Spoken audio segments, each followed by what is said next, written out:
Welcome everyone. Thank you for being here today with us. And thank you especially to Professor Hazelkorn and Professor Cesar Wazen for accepting the invitation of GUNi to join this second GUNi talk on university rankings. Today we are going to have the honor of having these amazing speakers talking about a critical and a relevant topic, which is the university rankings and the importance and the impact of them. So the session will consist of first having a dialogue between them, and then we will open the floor to all of you, because the idea is that you give and you bring your insights, your opinions on this topic. So before we dive into the discussion, we would like to give you some context on the speakers in order that you know a little bit more them. On the one hand, we have Professor Hazelkorn, who is a joint managing partner at BH Associate Education Consultants, and she is also a professor emeritus at the Technological University Dublin in Ireland.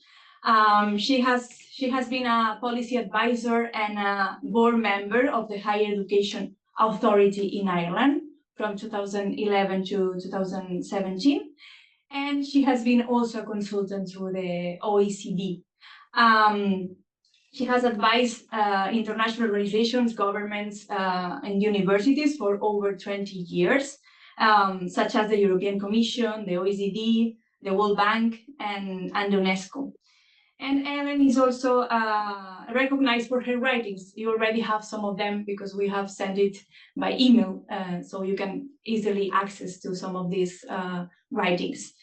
And on the other hand, we have Professor Cesar Wazen. He has extensive experience in the field of education, ranging from teaching mathematics at different levels, but also holding administrative positions such as academic dean and head of division. Now he's the Director of International Affairs Office at Qatar University. And he also serves as lecturer and director of the Scholarships Office.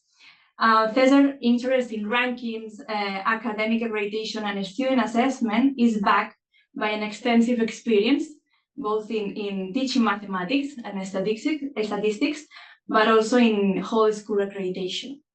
He holds his bachelor's in mathematics in the American University of Beirut, where he is nowadays pursuing his studies, his doctoral studies in European and international studies.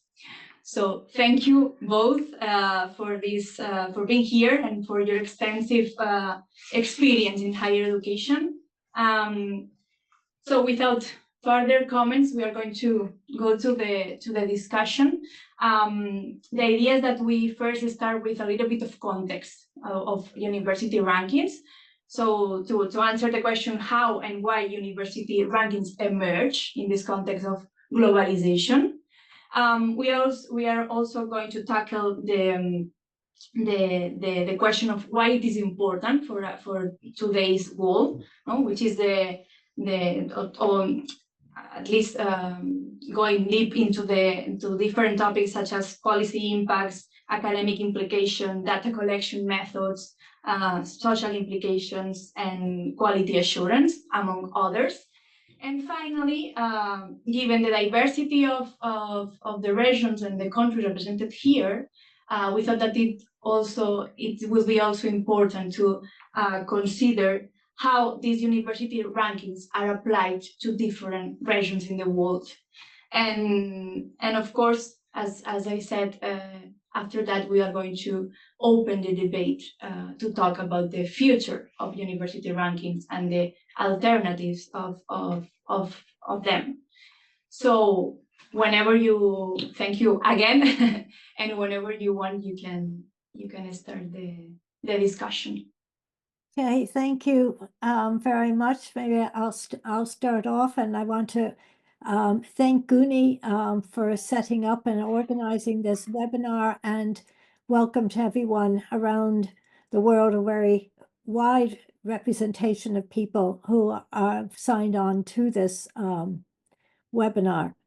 So rankings, it's a really a topical topic, just when I think that we're kind of moving on beyond it, up it pops again. So probably in answer to the ultimate question we want to ask, are they always with us? And probably they are in one respect. A simple way to think about it is to consider when you travel somewhere, how do you find out which restaurant or places to visit? Well, you might go on to Google and say, which are the best places or the most important I should see?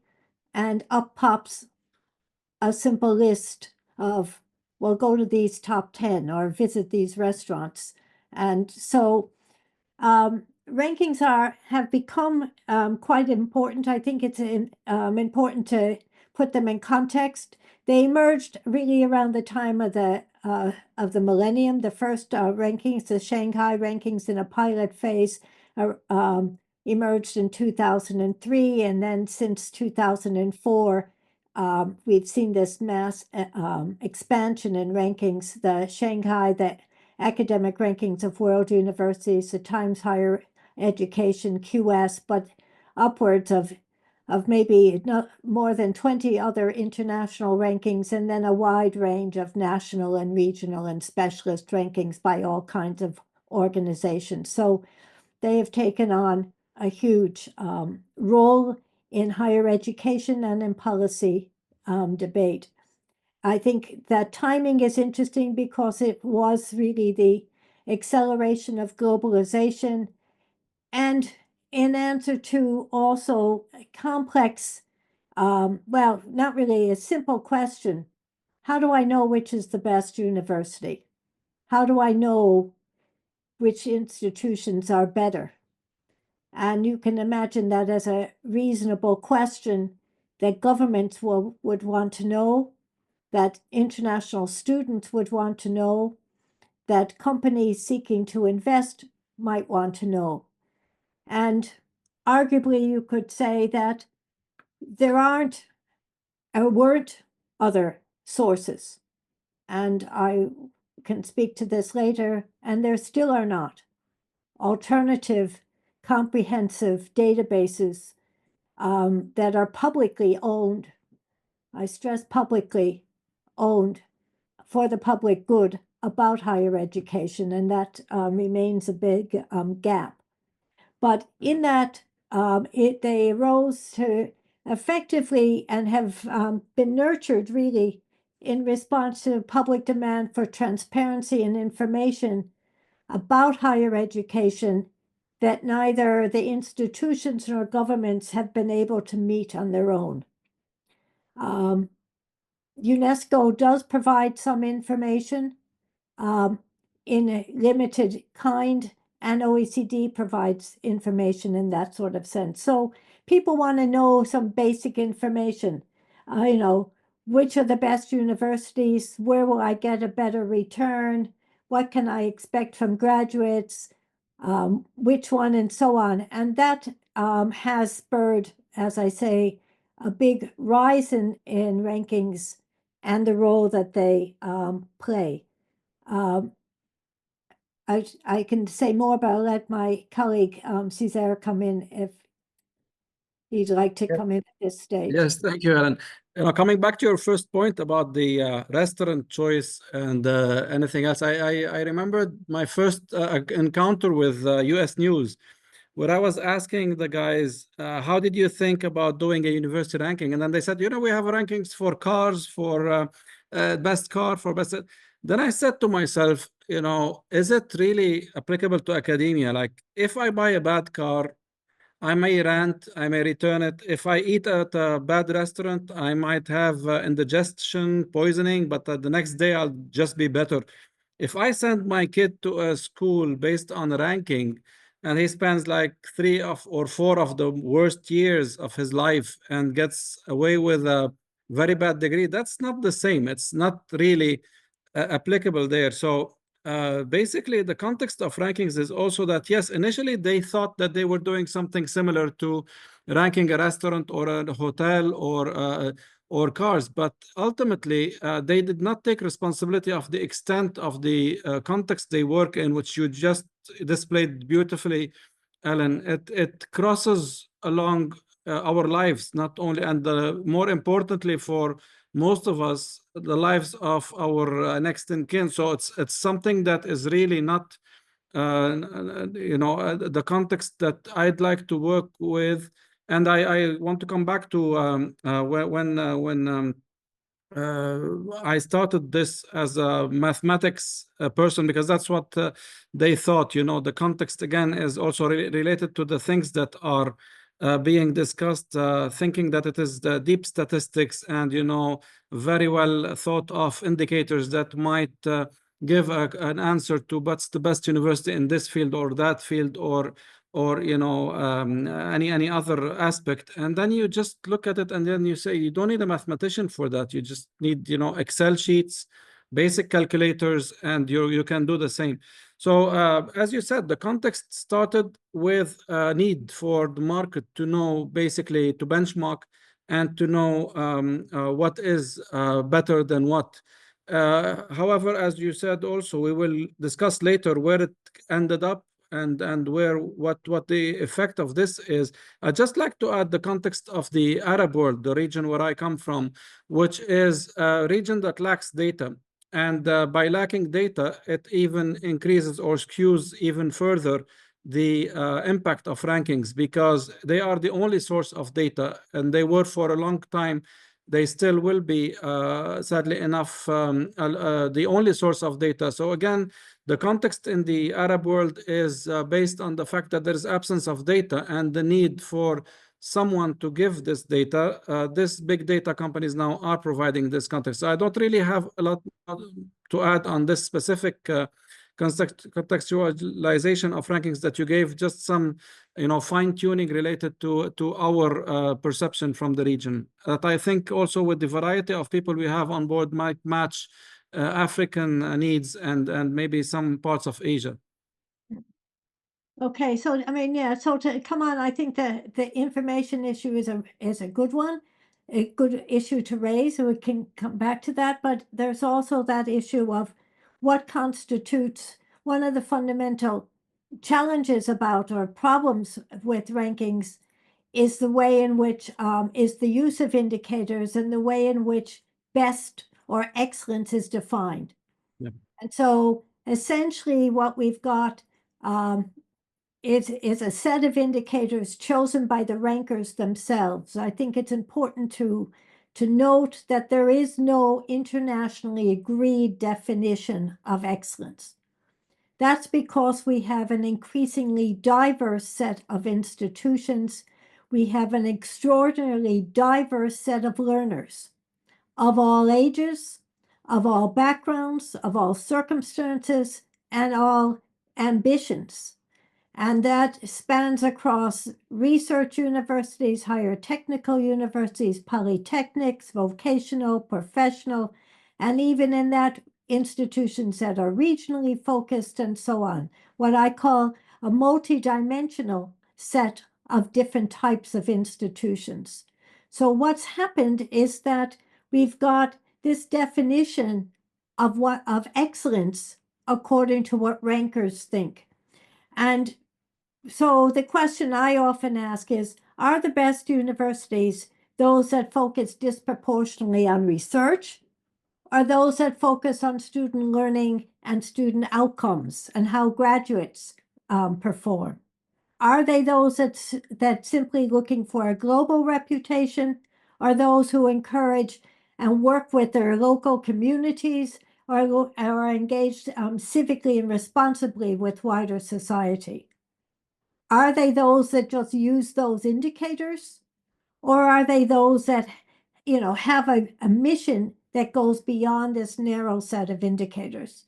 And I think it's important for people to understand that when you are looking at these rankings, the indicators that are used predominantly benefit wealthy and historically older institutions, predominantly those in the global north.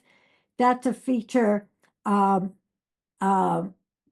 has led to a lot of friction.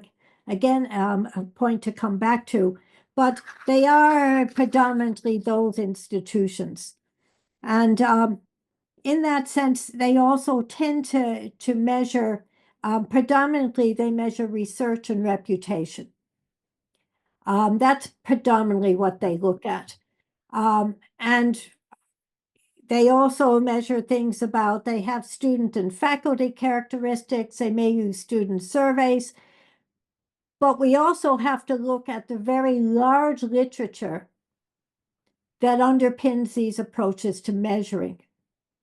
So student surveys always sound like a great idea.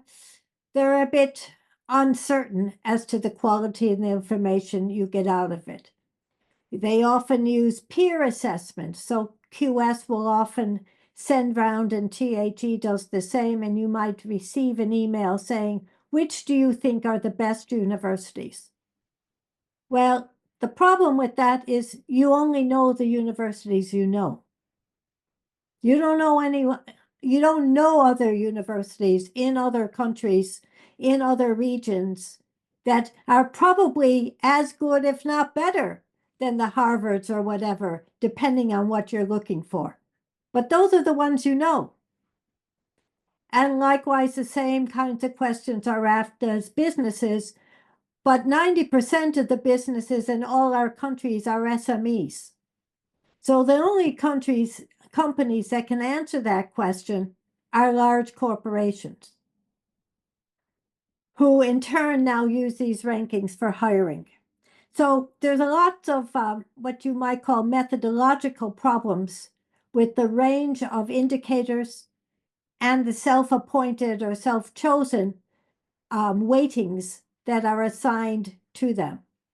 And if I may add, Ellen, Yes. if just on this point, if I, sorry to cut you there, but because it's a completion of this idea, it's also the pooling of these indicators. Like, you know, it's when you talk about multiple intelligence, it's like telling someone, okay, so you have emotional intelligence, but on the overall scale of the 7 or 8 multiple intelligences, you're not doing well or you're doing excellent. So you cannot possibly pool these indicators that make one score, and they don't make sense, because once you're measuring research excellence, it's different than measuring surveys, as you mentioned, it's different as measuring anything else other than that, and that skews even the results more towards the rich, you know, traditional universities that have been established for a while and that have what it takes to be good in all of them. So basically, if you remember, when they one specific example for that, I'm sharing my screen just to show you quickly the idea behind this. It's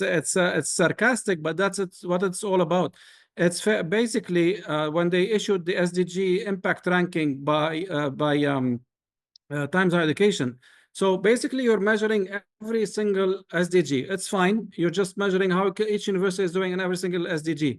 And then the overall score, you just pool all of these SDGs. In fact, 4 of these SDGs, you pull them together and you issue one score. So you have diluted the effort of a university in Africa working on zero hunger or on no poverty, while you have highlighted, you know, one that lives in utopia versus what you have and the rest of the world, and who can really work on, you know, smart cities and things like that. So it's basically like just rewarding people who are doing fairly well in every single SDG, and at the expense of those who are really doing excellent in serving the mission of their nation, which is maybe zero hunger or well-being or whatever SDG that is, and issuing a ranking that doesn't really make sense, because you just pulled the results and made someone, those who are old enough like me to know how the Formula One system was a while back before changing the points, you could go for a whole season without winning any Grand Prix and still be world champion.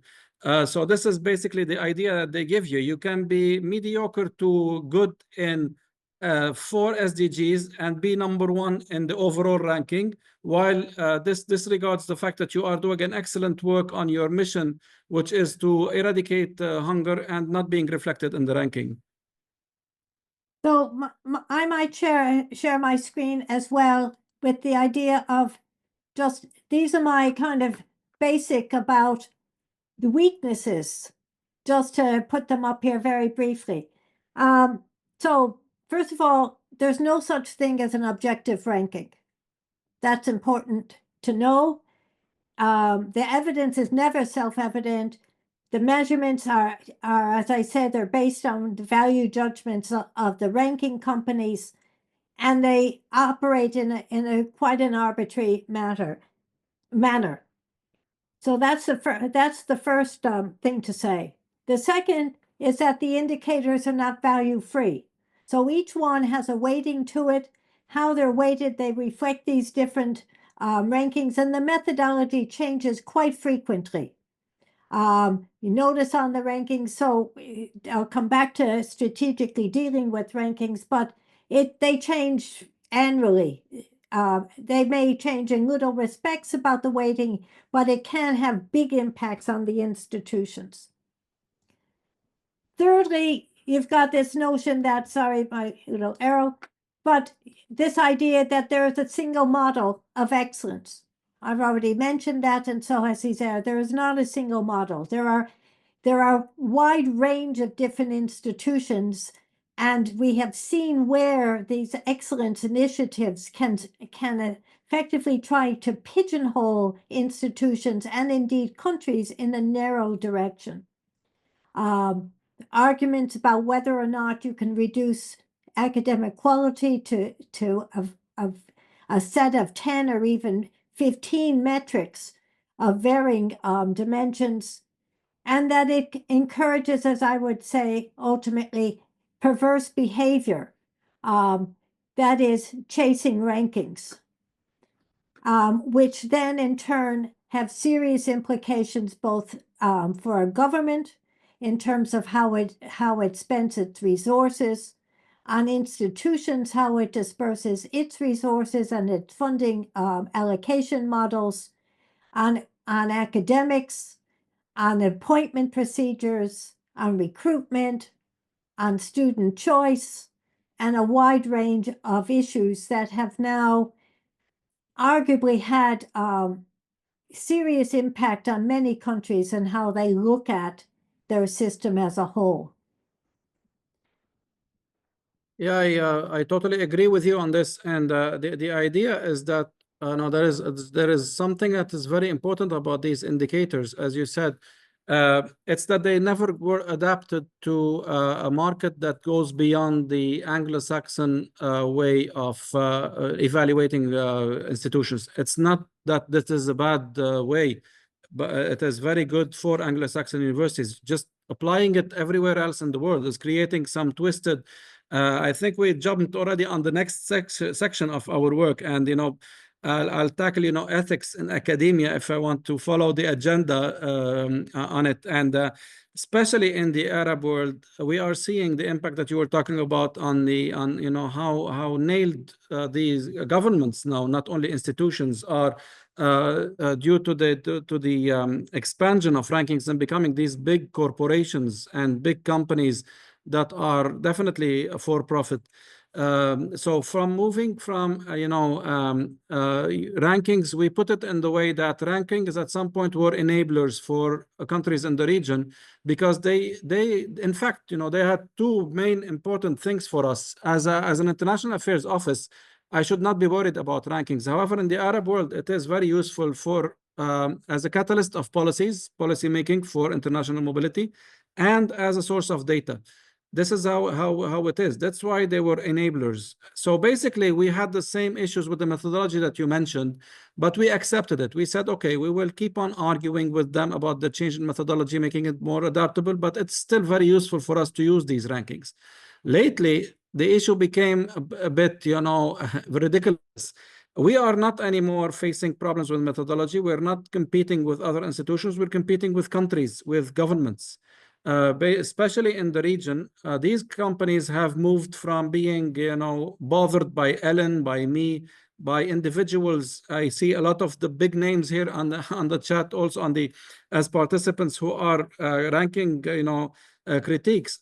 So they couldn't take it anymore. They decided to move ahead and say, okay, we'll go to the upper level. Instead of worrying about these universities that are giving us a hard time, let's go to the governments, agree with the governments, and then we can impose it. Maybe the Arab region is more accepting of this kind of practices in some countries. Maybe the Europeans are more, resistant. I don't know. The data doesn't prove that, but still, it's way better than in the region. So basically, we're moving now into the issue of what are we competing with? Are we really competing on equal grounds? Are we measuring? So from moving from measuring equal things or things that apply everywhere to who are we competing against or with? Are we really institution to institution, or are we institution to state, to government with fundings?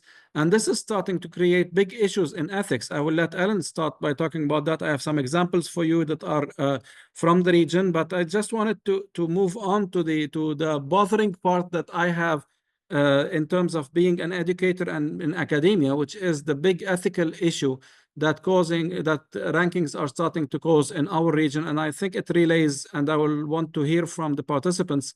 I think it resounds in some other areas in the world. So Ellen, if you want to go ahead and give your examples, and I'll follow suit, or you want to be. Okay, I'll move ahead, and then we'll come on to your specifics. I think you're raising the issue of the strategy behind rankings, and it is important that they are a growing field. We've seen that the rankings both in the MENA region and also in Africa, the ones in Central Asia, recently released the interdisciplinary one, and indeed just recently as well, online rankings, trying to cover the whole. There are problems with all those kinds of indicators.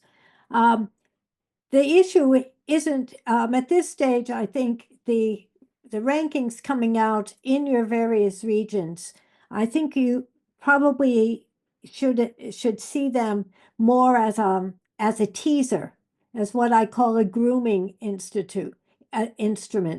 So the ranking comes out. Let's say it's in Africa. I saw the reports of university presidents saying, oh gosh, what will we do about these kind of rankings? How much do we respond? It's showing us in a very bad light, or it's showing us in a good light. So it's effectively what I call grooming. And what it's grooming about is it's grooming for the big consultancies that operate. The rankings are really the front door of a very large global business of consulting. And that's really where the big money is to try and encourage governments to hire the rankings companies, which they now advertise on their website for consultancy services. We have effectively, given the absence of information and public information, a failure, I have to say, on our own part, a failure to have sufficient information, to be sufficient, and to have it in a way that's accessible and meaningful to people. We have effectively allowed public data to be privatized. And now what we've got are very large, very extensive, large repositories of data owned by the ranking companies. So the big thing to know is that the rankings are a business, very clever, that they are working well. The data collection is a key asset. What was mentioned earlier by Cesar is a really good example with regard to the SDGs. So of the ranking, about 28% of the ranking is based on publicly available data, i.e. it's research data. The rest of it is what you have all given them. Filling out loads of forms, sending them loads of information. So now they've even got a bigger treasure trove of institutional data. And somehow they're assessing this data behind closed doors in a way that is completely untransparent. for any of you who have been involved in assessing research projects or research tenders or anything of that sort, you will know it's a big deal. I mean, it's a lot of work. There's a lot of paper that comes with it. Now, a lot of data sets and so on. And what you've got, according to UNESCO, is a private business not accountable to the public, the academic community, or governments. And that, I have to say, is really where we are increasingly moving in that direction, which does lead me to huge concerns, and I've written about it quite a lot, is the need to establish a comprehensive, integrated public data set owned by ultimately one of the multinational organizations or some similar type body. But we don't have that. Sorry, go. No, just to support your point here, I'll share also some interesting things from the region about the consultancy. You're talking about the consultancy, and I have compiled across the days some of the consultancy efforts that these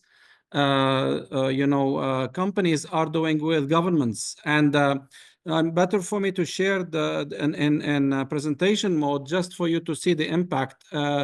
These are all links for governments announcing some sort of partnership on a consultancy deal.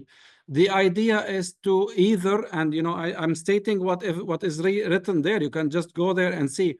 It's to help or to train data analysts to submit the data as if it was rocket science. They need training, and these governments pay big money to train them, and that tells you a lot about transparency, training them to submit the data to your own companies, or at the other hand, to make them enter in the top 5 or top 200 or top 300 universities across the world. Now, I will not spend a lot of time on this because we would open it also for discussion later. I just want you to see I highlighted the countries in the region. Of course, you can see that there are some very wealthy countries that can afford this. We're way ahead in the Gulf region in terms of capacity for investment. But you can see that some of these countries are struggling with basic needs for their population in terms of basic education, not even higher education. So you can see how these consultancies are now evolving into becoming, very threatening to the mission, not only of universities in the region, but also maybe to the institutions, to the governments institutions that are running the show. So it tells you a lot about the impact and the worry that we have in the region, and this is only going to grow if we don't have what Ellen is talking about, a parallel set of data that is given to us and that is available for universities and for ministries to take data from. Basically, I will share with you what happened with us with the QS ranking. Recently, they had announced a pilot SDG ranking. When you announce a pilot, you give the freedom for universities to submit or not their data. And we didn't submit because we thought that it was cumbersome and that was not needed. So they decided along the way, across the year, to include the SDG ranking as 5% in the overall ranking. When we asked them, where did you get the numbers from? Like, we didn't submit the data for you, so where did you get them from? They said it's just that you're the only institution that is ranked in Qatar. So we just searched for information online about Qatar and the SDG, and we have an underlying score. It matches exactly what Ellen was describing, theoretically, and a very practical and example that was done with us. So they basically made up a score for us, and they call it an underlying score. And they included us in the ranking, giving us this score. The thing about QS, for you to know, and I'm sure most of you know it already, is that you cannot pull out of this ranking. So even if you don't submit this data, they will find it somewhere and just rank you. THE, at least, to give them credit, they give you the chance to say, I don't want to be ranked. And some universities in Europe have already done that. So these are two things I wanted to comment on from what Ellen was saying. There's one last thing I'd like to go back on the indicator saga that we were talking about on, how they use the indicators. This is a very nice slide. I like to share it. Just it's one of the presentations that my colleague at the University of Utrecht has given, but it tells you a lot about how rankings are being used. Like, this is what we define. This is what we are, worried about. It's that these indicators that don't make sense are just being, I don't know if you can see the screen. So basically, that's exactly what we are dealing with. We are getting indicators out of anywhere and just posting them, adding them up, and giving you a total score that doesn't really make sense. So while our population is 118, we get a total of 10,440. It fools you enough, and that's what rankings are doing. I think that's an important point. So I guess I want to look at this also in the context of national systems and societies, and the issue, the importance of education for all. Again, another UNESCO goal, and it's quality education for all. It's not just education per se, it's quality education for all. Emphasis on quality. But the difficulty with the rankings is that it drives a very narrow view and impacts financial modeling for countries. So in a sense, the idea is to concentrate. In order to do well, rankings are not a cost-free project. Sure. And I would often say, certainly when I started working with the OECD many years ago, was, have you costed your ambition? Have you costed what it takes to move seriously in the rankings? Not just one point, but to seriously make a move in the rankings. And I'll give you an idea of what's at stake. But the point is that to concentrate your resources in a handful of small elite universities will effectively beggar the rest of your system. The cost. So the question is, are you trying to create world-class universities or a world-class system for all? And how do you go about that? That's not what pursuing rankings is about. And I think that that's an important thing to keep in mind as people look at the rankings. So I also will just share my little own kind of advice here, which says it's easy to rise in the rankings. If you effectively introduce a system that fires all your staff and you hire only researchers with a high research record, that you hire especially international staff and ignore your domestic staff in your own country, that if you only focus on research, and particularly PhD students, so forget those undergraduates, they're not counted. Look at the indicators. You focus on STEM subjects and close down the humanities, the arts, and the social sciences. You teach only elite students who go on to have high-paying influential jobs because the indicator for employability is based on salary levels.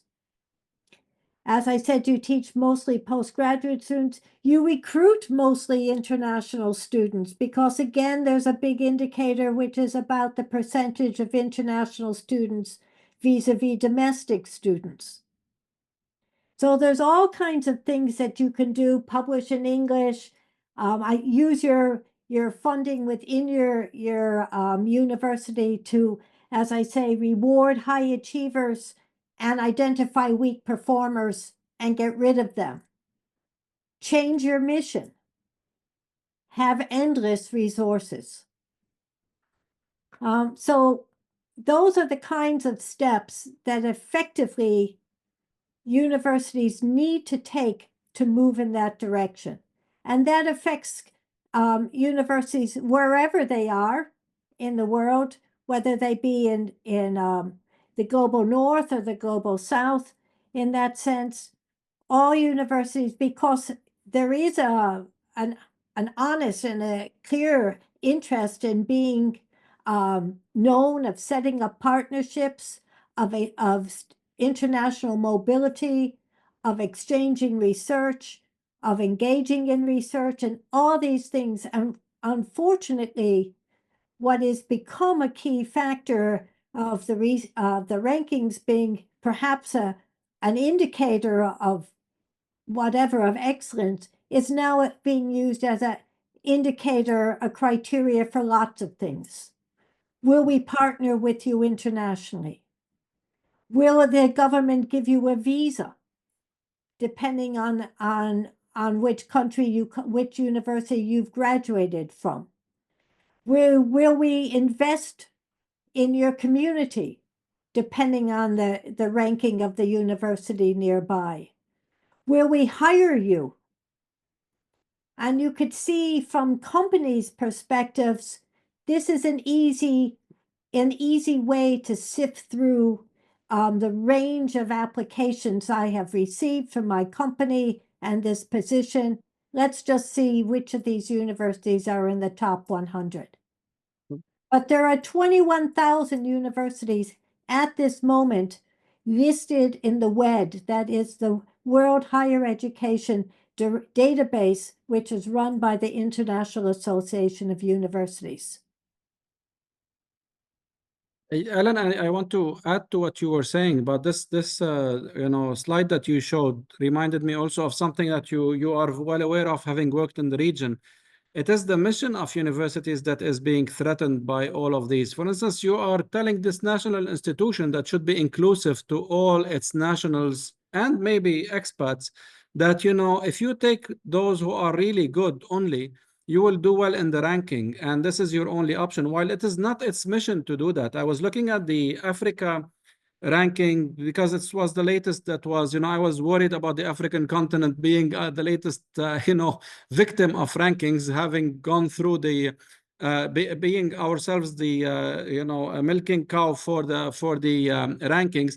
And I was thinking to myself when I was looking at this, like medical, if they measure which one is, they're comparing medical subject matters in Africa with the West. I tell you from my own country, from Lebanon, we don't have the luxury of grooming medical doctors to do research. They have to, go on the ground, heal injuries of war, deal with trauma. They don't really have time to do research.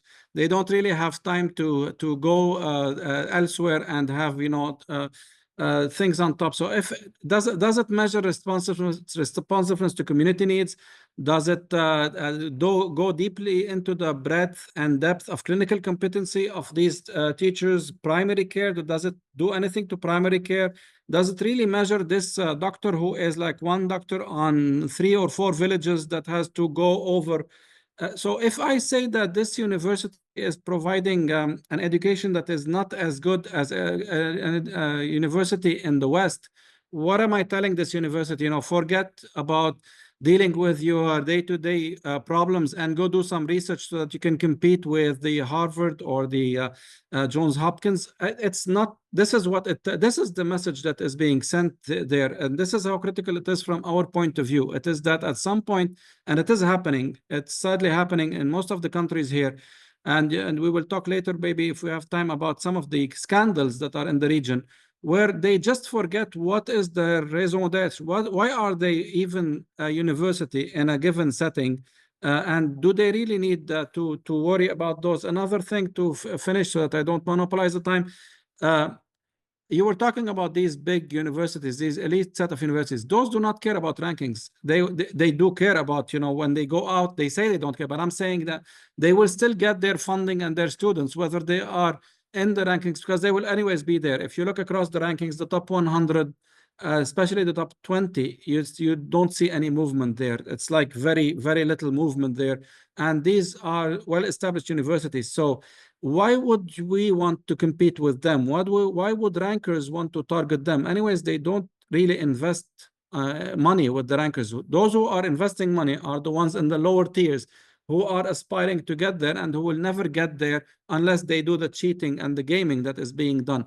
So to support your point, this is turning a national institution that should be serving its own community, or liberal arts institutions that should be serving very good, ethical and high level thinking skills, turning it into a money seeking institution who wants to compete in the ranking with the likes of private institutions in the States. This is becoming the fact. It's not anymore a theory. It is a fact now. Yes, yes. I mean, it's a very challenging situation. I mean, we'll come back to some of the kinds of where you could argue some of the kind of perverse behavior that universities are adopting in order to move in the rankings, and indeed countries are adopting as well. I expect before we end this session, I did want to and I'll just share my screen on this briefly, is to say there are things, this is the kind of advice I often give to governments, and often have asked to come and say, so my advice is focus on your policy objectives, and as Cesar says, on your mission, based on what your key strengths are. Concentrate on niche areas of excellence. Collaborate with other universities and build collaborative and collective excellence and impact, particularly as in all countries, but certainly in a global South, developing up, national graduate schools, sharing research centers, strengthen your data analytic practices and your capacity. The no doubt rankings have highlighted the importance of strategic use of data. We don't do that enough. We're not, some cases we're not well equipped, and we don't have the capacity to do that. Strengthen your internal quality assurance systems. I say this as someone who's now writing a paper for UNESCO for the Global Convention on Recognition of Qualifications. Internal quality assurance is vital. There's no doubt, and the rankings have not been the only people to have pointed this out, but the importance of quality and the importance of assessing quality and projecting quality. Looking at other kinds of tools, strengthening your internal governance, looking at the quality of your leadership, not chasing rankings. Ultimately, if you do the right things, you will exceed and you will do well. You will be known as a high quality university, institution, polytechnic, whatever type of institution you are. But focus on what you're supposed to be doing, not chasing rankings. Cool. So do we move now to have an open conversation with people in the audience? Would be nice. I think we have spoken a lot. We can also tell you about some of the scandal stories that unfortunately universities have engaged in order to better position themselves. And lest one thinks that this might only be, I know Cesar will tell you the stories across the MENA region, but lest you think that these are only universities who might be doing less well or whatever. No, no, no. Top ranked universities, Columbia University in New York, universities in Pennsylvania. There's a whole history of high-ranking universities as well who manipulate their data in order to tell a better story. So this is a widespread issue of ethics and also the kinds of perverse behavior that are now being adopted. But we'd like to hear from you. If you have questions in the chat, or maybe questions, to please put questions in the chat, or statements. Or maybe, you can raise your hand and speak out loud. if you prefer it. You can turn on camera and microphone, so that's easy dialogue. Yes, thank you. So who'd like to, some comments? Yeah, can I come in? Yes, please. Can Yeah, you just introduce yourself first?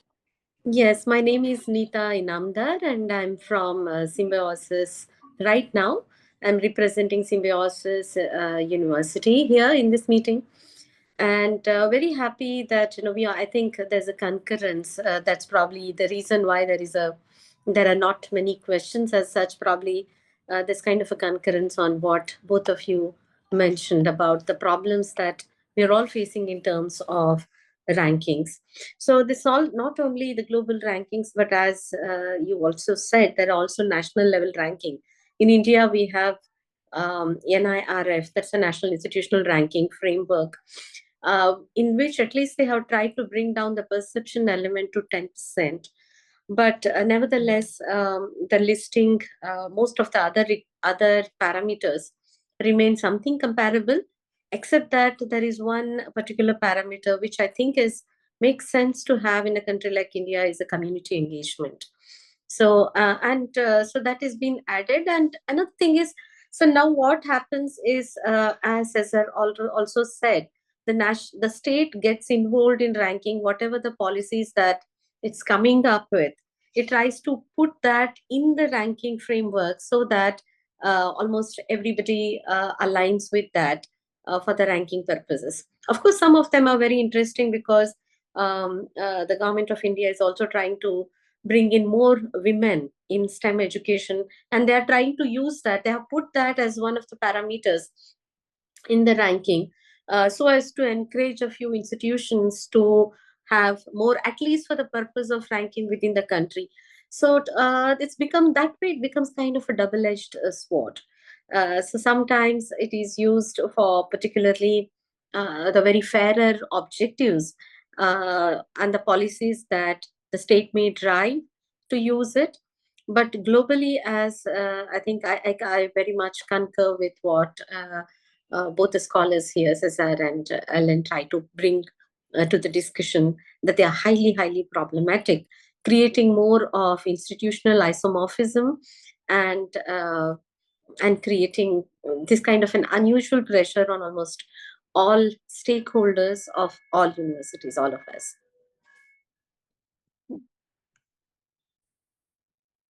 Sorry, maybe we'll take a few comments and then come back. Yes, please. Can I make a comment? Yes. Okay, I'm Paulo Speller. I'm director at the Afro-American University of Central Africa in Equatorial Guinea. Ours is a very young university. We're just going to have our first graduation event next year. The first 22 graduates will come out in February 2025. So rankings are really not in our horizon right now. Although we are the second university in Equatorial Guinea, there are only 2 universities. But I was wondering if maybe this is a very interesting opportunity for us at the International Call for Action, the ICA, the ICA program at GUNi, because I think the most important dimension of quality education in our case would be the impact of the university, the local, the regional, the national impact of the university, both in Equatorial Guinea and maybe a little bit later on in Central Africa, in the 6 Central African countries, in the CEMAC region. So I was wondering, maybe this is a good opportunity to take into account the impact of the participating university at ICA, and to devise a kind of hours ranking system, not so much to dispute with each other, but to work on this very important dimension, at least for us, and I think for some of the participants at ICA, the local, the regional, maybe even the national impact of our institutions in our region, our countries. That's my comment. Thank you. Thank you very much. I'd like to come back to that suggestion. Mr. Anu, have I pronounced wrong? You have your hand up. Abdul Halim, I think. I have Abdul Halim's hand up. Ah, Yeah. Hello, can you hear Hello? me? Yes. yes. Hello, everyone. My name is Abdul Halim Khadr from Al Najah National University in Okay, Palestine. sorry. My apologies. Oh, no, it's okay. You're fine. So I get the point that the direction that the university rankings is going to is not optimal for the goals of the universities. But I want to ask about what other options do we have? For example, here in Palestine, our universities are doing like miracle in serving their communities under occupation, and we want to get recognized. I get that the Harvards and the MITs, they don't need university rankings because everybody knows them. But how are we gonna tell our story, our success story, with what we are doing with under a brutal occupation, and what we are achieving under these circumstances? We take university rankings very seriously as a national pride, especially if we, for example, achieve in one metric better than our quote unquote neighbors. So it's a national pride for us. So if we don't use the current system of university rankings, how are you gonna know us, like the other world? Mm. Well, first of all, I do want to salute you and the work that you are doing in these very difficult circumstances. So, Thank you. absolutely. Uh, And- Alan, can I comment on the Absolutely, questions, or you yeah. want to keep on, because it's becoming a bit, yeah, go ahead. So, okay, so just to say a couple of things.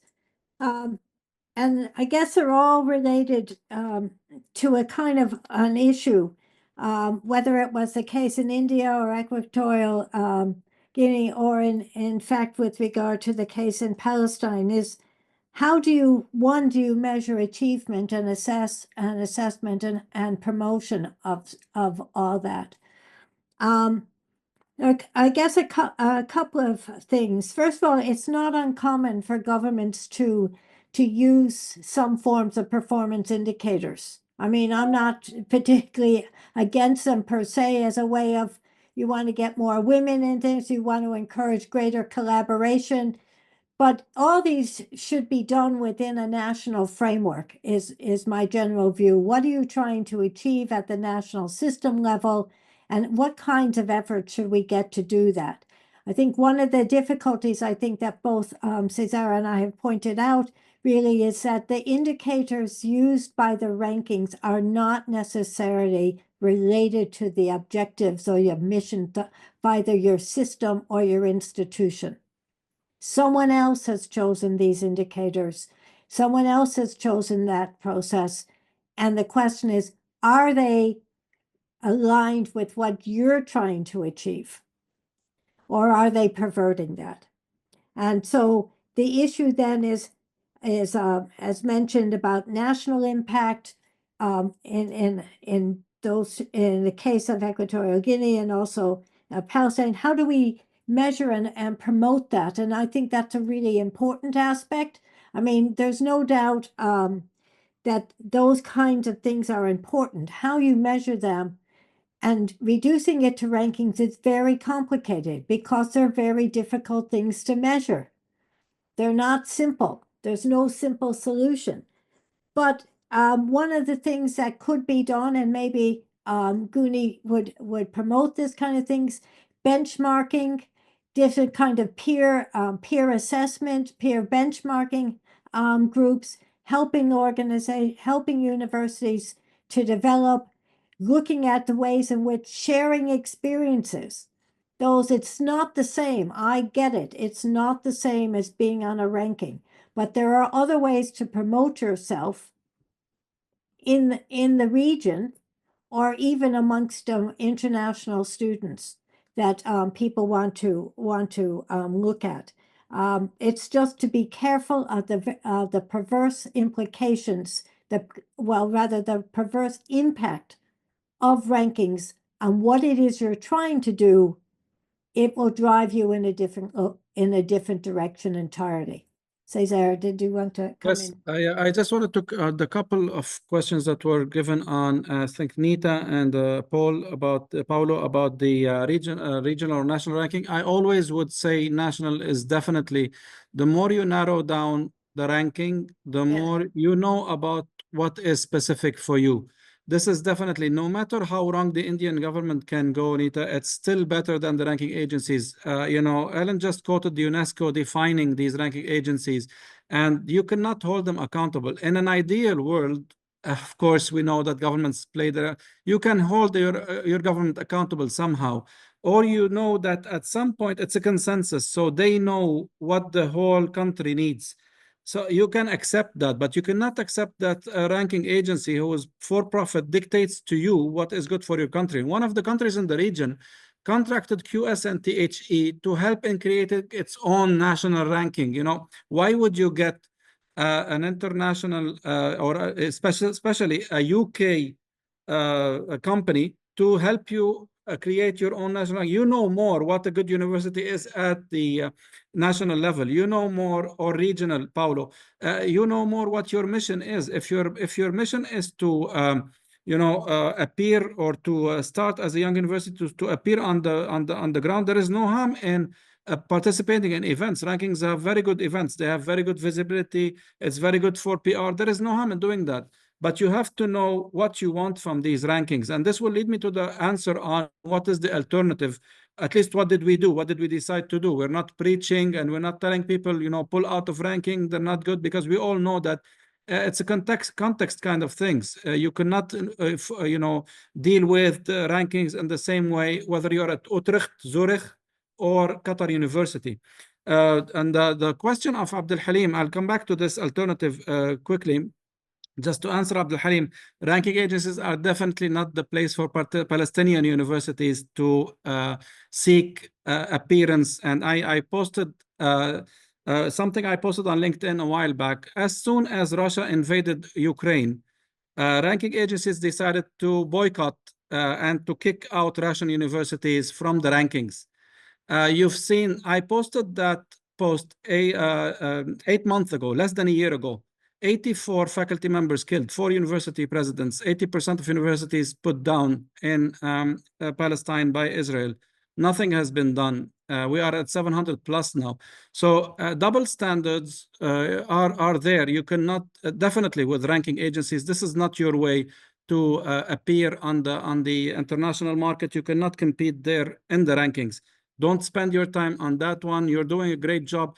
The pictures of students defending their master's thesis under the rubbles or over the rubbles of their university is enough to show people the excellence level that you have. So coming back to the alternative, not to go too political on that, it's just because it's something that is dear to my heart and close to my heart, and I'm sure Abdul Halim's also. So basically what we did is that we played the ranking game. We played the rankers at their own game. So we said we will not focus on one ranking. We will not care about the overall ranking. And mind you, if you look at our rank, we're really doing well in the region. We're not, behind, and it's not why we are saying that we are not doing well. So we said, we defined 4 areas of interest for us on our mission, which is international collaboration, Qatar being a country that is open to the world. Research, we have a big research fund. I will not go through the details because for the interest of time, just for you to be able to understand the matrix that I put there. Employability, we are a national institution. Our interest is definitely to create people for the, for the job market more than researchers. And finally, sustainability. Of course, it's the trend that goes everywhere. So we picked and chose from every ranking what we believe is a real indicator that can provide us some valid data because we are sure of the numbers that they come up with, not sure about the interest, how they use them, but we are interested in knowing what the numbers say.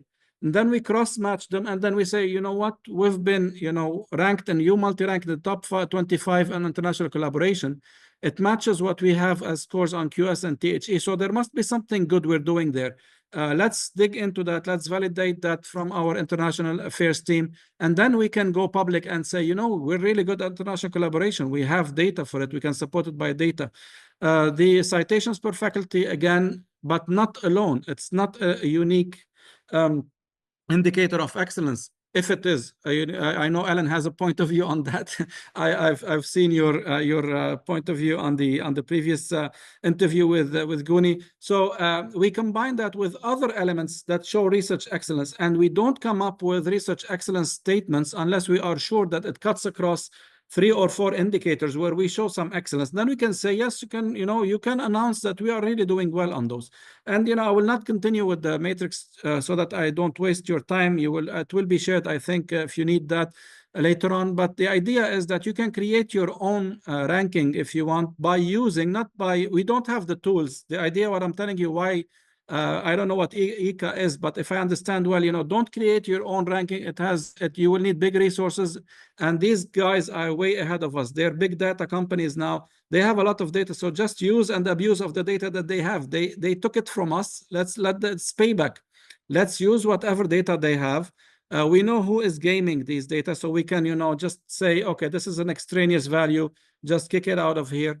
And I can use their own data with a team of 2 or 3 data analysts. You are able to make an impact that is way more than your own ranking. So this is at least what we did from Qatar University. I think, Ellen, of course, has other ideas that she can share from her experience. Yeah, no, I think that's an important point.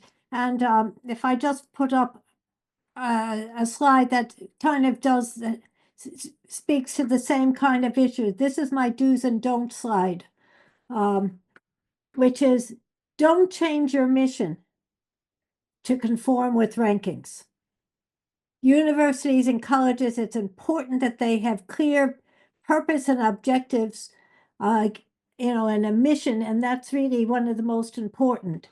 Don't use rankings as the only or primary set of indicators. I'm hoping you can see that. Primary set of indicators to frame your goals or to assess. Don't use them as the only. Don't use rankings to inform your priorities or how you spend your money. Don't use them to manipulate information in order to rise in the rankings. And don't use it to mislead students and other stakeholders. UK universities have been told off by the Consumer Association in the UK many times for lying about their rankings to students. So don't do that. But do develop a strategic plan which corresponds and builds on your mission, your context and your goals, and focuses on improving quality. Do design a performance framework. There's nothing wrong with setting up targets and looking at how you're going to measure achieving. That's what strategic plans are all about or should be about. Shift to, and measure your progress appropriately and realistically. Lots of universities put up plans, never assess their progress, never set up targets, never set up a plan a process to actually achieve these plans. Shift to looking at data-driven decision-making. Choose your indicators carefully. Indicators, and don't look at a lot of numbers. Choose them carefully. What are you trying to achieve, and be careful about what it is you're trying, how you measure that improvement. Identify appropriate peers and collaborate to build capacity and capability. Share experiences. What I mean by appropriate is just because you've met someone at a university or you think this university is doing well, is it an appropriate peer for you? Don't go off. And I spoke to a small university in the middle of Iceland who decided it wanted to become and partner with the University of London. Completely different institutions, completely different context. Not a good idea. And ultimately, only use rankings as part of an overall quality assurance assessment or benchmarking system, not on their own. So people do use them. There's no doubt that you go into a meeting, people look at them. The first thing people want to say is how well we've done. But that doesn't define you. You need to build your own strategy and your own mission. They're not going to help you get there. So other experiences or comments we'd like to hear from you?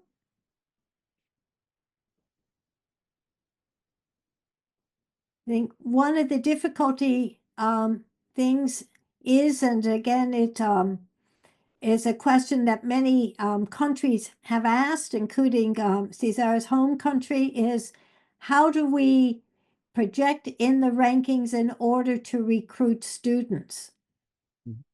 And international students. These are all important issues. The question is trying to find, obviously, students do look at rankings. That is true. They do. We can't, there are, and that's why universities want to be in them. That's why, as I mentioned earlier, governments want to look at rankings.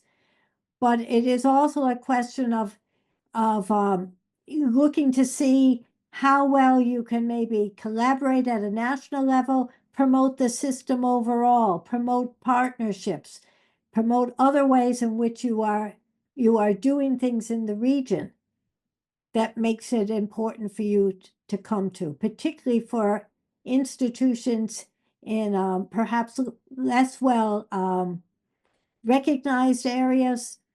Students will come if you are excellent in a particular area, whether it's agriculture, whether it's farming, whether it's the arts, whatever that is. Develop an expertise, be a center of excellence in a particular area that's important to your region, and people will come. And coming back to the young universities issue, one of the main components of these rankings relies a lot on alumni.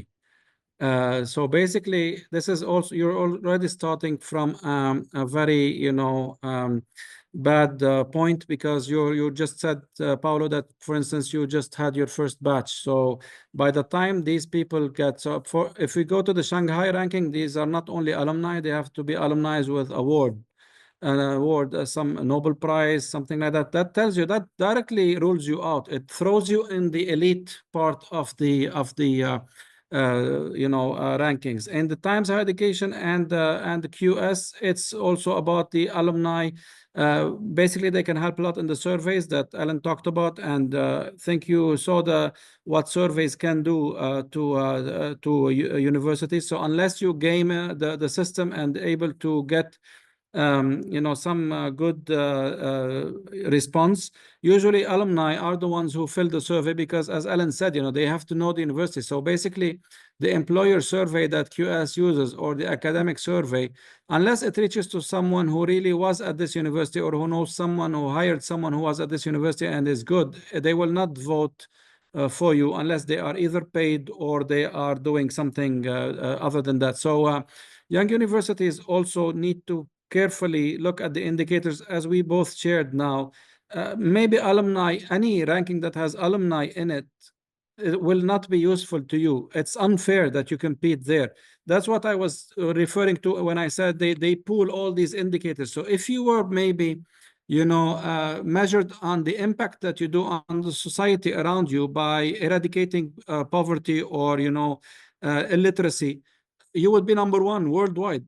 However, if they add the alumni component to it, just like that, parachuted to the same percentage, you will become directly in the mid table, if not at the end of the table.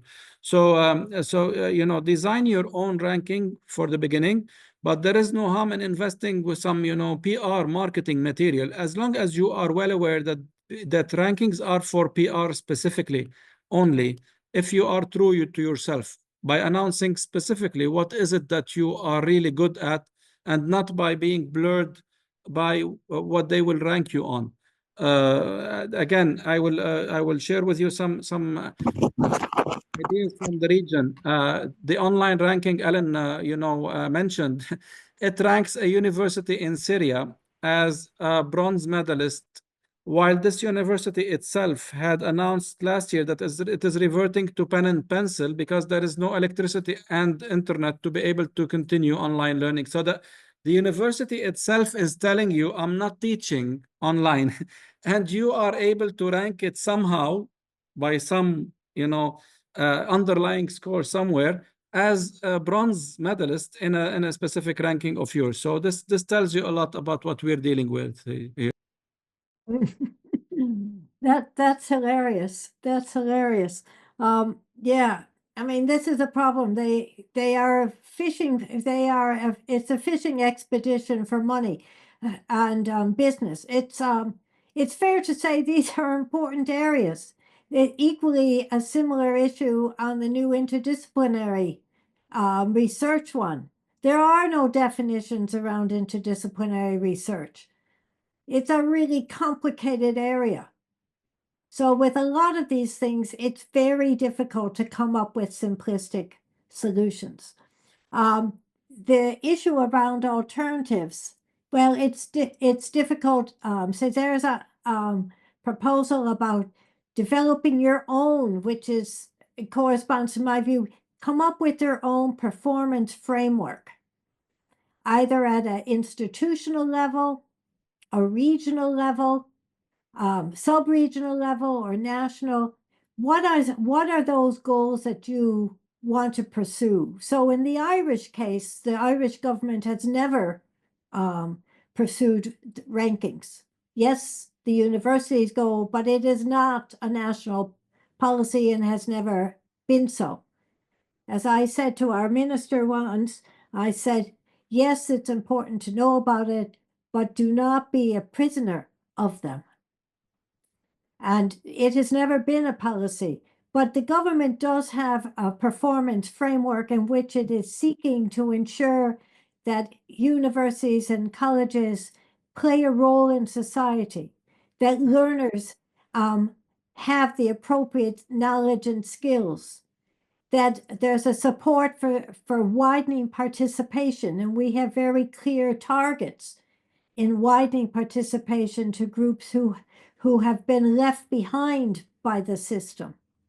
There's a big emphasis on collaboration and working with other partners in the country to form centers of excellence or build capacity. So there's nothing wrong with having and designing a system like that. What has been mentioned also in the program is our alternatives, such as U-Multi-Rank. So U-Multi-Rank was a system developed by the European Union. It is U-Multi-Rank because it was about the message is in the title. You rank, and there are multi-ranks. So U-Multi-Rank. What's the meaning of it? So there were lots of different types of indicators, including regional engagement, students, different types of learning, and so on. And you use those indicators, put them together, and come up with a kind of a range of different institutions that might meet those kinds of choices. That exercise is now on hold as the European Union discusses and looks at a new way forward in which it's trying to integrate all its data. Because on the point that I mentioned earlier about the lack of comprehensive data, the European Union, which is a big organization of 27 countries, doesn't have comprehensive data about its own universities and colleges. So this is a big endeavor. So that U-Multi-Rank is, it's around. You can see it on, you can look at it on the internet. You can get ideas from that, but it's not really operative at this point in time. Yeah. Thank you, Ellen. I'll just answer the question that is in the chat. You know, it's not only the grants that are being affected, the decisions for grants. No, these are some of the decisions that universities have taken wrongly due to rankings. So it's not only assigning grants. You know, in my home country, in Lebanon, if you're from you're graduated from one university, you get more chances to get accepted in on a job, and you have a higher salary. So you know, it's a worldwide problem that has been, you know, these are just some of the things from the region and from across the region. One of the universities in the region has like a menu where you can not only get a grant, but you can get, you know, a small sum of money if you are coming from just putting, you know, publishing under their name, to getting a grant of 70,000 euros for your lab if you have a primary affiliation with them, and so on. And that's what also something Ellen was talking about the dive in some of the numbers, or the rise in some of the numbers due to the constant changes in methodologies that are not really interesting. I should remove that one, and I'll tell you the story why, because I just discovered that I was supporting this idea by the University of by Vanderbilt University president, who was enraged with rankings and decided to pull out of rankings. Not only that, he assigned, you know, a group of researchers from the University of Chicago to do a full study about 5 ranking agencies, and they came up with recommendations that put down all ranking theories. Only last week, he was hosting the summit for liberal arts by Times Higher Education, and they were just there. So that's, you know, it tells you a lot about the power of rankings and where they're going. So it's basically definitely more than just grants being given according to rankings. However, there are good, you know, or the more of us there, Ellen, me, a lot more, of course, you know, Ellen, Philip are on a different league, but I'm saying, you know, there are more people talking about that, more initiatives that are being documented. Again, you know, talking about the issues of rankings and talking about, and again, the Irish, you know, example that Ellen gave, students are, you know, even going further by demanding that universities cut all ties, not only that, you know, they don't participate in rankings. And of course, there are some that really believe that the colonial mindset is still there in the ranking. And I'll give you the example of the QS Arab ranking. When it was first started, one of its main components was webometrics. And then I told them, why is webometrics included in the Arab ranking? And they said, you know, it's a sign of excellence. Okay, then if it's a sign of excellence, it's everywhere. Why? Yeah, if you have a good website, then you are a good university. Some universities don't even have a website in the region. Because it's not a priority. It was not back then. QS ranking was issued in 2014. Some of the countries in the region struggled in finding budgets for their students back then. They didn't even care about having a website. And the mindset for these ranking agencies is that we know more than you. You know, we just include those because the universities in the Gulf region have money. They have very good websites, so it boosts their you know, rank. And for instance, Ellen knows very well the region, and she knows that, and as I always say, if the ranking doesn't include a university from Lebanon, from Iraq, from Egypt, Palestine and Syria, sadly enough, lately because of the big issues that they have, but you know, we know the powerhouses of education in the region. You cannot fool us by pushing you know, universities just by adding a component doesn't make sense. So this is what I like to mention, which is the fact that yes, we are not denying that decisions are being made not only on grants, on many levels related to ranking, sadly enough. Yeah, I liked your slide showing all the different reports. And yes, I think it's important to know that there is a big course on this issue. And there is a big move against that. And also a big move against the indicators that are being used, particularly around research, that they are no longer seen as appropriate indicators. This has the citation rankings, the high sci rankings. Again, academics are very clever people. And I say that because once you put out indicators, people find ways to move around them, which is why it's always important to see how well they can be changed. But anyways, in answer to the questions, we're running late. Yes, just an answer. Yes, U-Multi-Rank will continue under the new observatory. It's not clear when that will be up and how and whether it will be widely open is the only thing I would say about that. But it is a good model. Note, sadly, that it was less popular given the fact that it was also more appropriate and more complex. And that is part and parcel of the story of why these other rankings have been so popular, because they're simple. No, They're simple. exactly. In answer to the question about does the type of institution matter? Yes, it does matter. Basically, the rankings project that they are telling you about the best universities. They're really looking at a narrow slice of universities, a narrow slice of what you might refer to our research intensive, heavily resourced research intensive. I emphasize heavily resourced, because although all the kinds of things that are being measured depend on high resources. And that is not a feature of many of our countries. So yes, it does matter. It isn't about, in this instance from Cote d'Ivoire, about open and distance learning. No, you see the Times has now started one. They admit themselves on their front page of it that there's no definition, the information is poor. They've pulled it from varying sources, and you hear from Cesar as to how inaccurate that information is.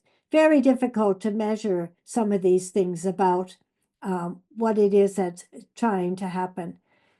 And only on that point, I'm sorry, just because Times Higher Education will not rank them on the overall ranking if they are distance learning. But for instance, again, another discrepancy in the Arab world ranking, they do rank one of the universities that are similar to one in Cote d'Ivoire. So again, double standards. You have to see where would you fit in which ranking. Maybe it's good also to be on the Africa ranking. I don't know if they have the same component there. Just as a just for you to know that you might be able to be included in a regional ranking for Times Education, but not in the overall ranking. Yeah, and that is a strategy that some people do, is that they do decide, right, I'm going to focus on this this ranking and so on, because being listed somewhere is better than not being listed at all. I get that. And it's important to look at it. There's also perverse behaviors, but just be conscious not to be driven by rankings, and think about it as only a part of your overall strategic approach to how you're developing your university. I think we are now at the closing time. I hand over to our GUNi people, and thank you very much for hosting this, and thanks Thank to you. Cesar for his partnering. Thank you. And thank you all, everyone, for listening and staying participants in this. Thank you, Ellen. Thank you, Cesar. Thank you to all of you for being active and for the participation. Since we are running out of time, I think that everything is more or less clear. But maybe some aspects that have been rising during the meeting, during the session. As you said, no, this is this is something that emerged during the globalization and as a part of the acceleration of the globalization, but at the same time, and it is also a very simplistic and easy way to understand, no, for the public. They have the basic information through the university rankings, but it's crucial to approach it in a very critical eye, and that's why we talk about the methodologies and the front door of a very big business. Also, the data that it has been collected, the quality. There is no consensus on the quality and on how we understand quality and excellence, etc. These are some of the idea that has been risen up, and now the proposal now is to work for a more equitable and more holistic and comprehensive assessment of higher education institutions, and that's why we are here and why GUNi are working on that. So the advice, no, don't change your mission to conform this kind of university rankings of those kind of assessment, and be true to your own goals and your own objectives and your own missions. So thank you very much, Ellen and Cesar, and for your inspiring insights. Thank you all, and have for those that I think that we were not see each other until next year. So have a good end of the year, and have a wonderful beginning of 2025, and hope to see you next year. Thank you. Thank you so much. Thank you. Thank you. Thank you. Thank you all. very much. Bye bye. Thanks a lot. Thank you.